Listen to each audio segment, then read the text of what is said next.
শোনো সকল ভক্তগণ, শোনো দিয়া একাগ্র মন, মঙ্গলচণ্ডী মায়ের মাহাত্ম্য কথা আজি করিব বর্ণন।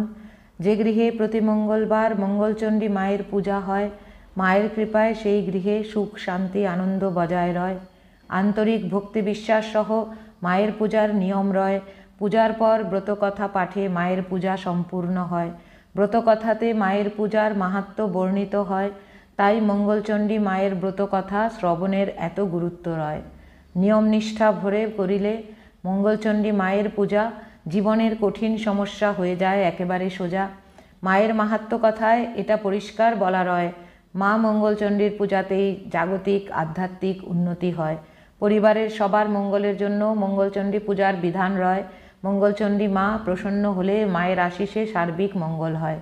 মঙ্গলচণ্ডী মায়ের অপার মহিমা ব্রতকথাতে বর্ণিত রয়, তাই মায়ের ব্রতকথা শুনে মাতৃচিন্তন অবশ্যই করতে হয়। এক পথিক মহারাজের কথা মনে রাখবে সকল মাতৃভক্তগণ।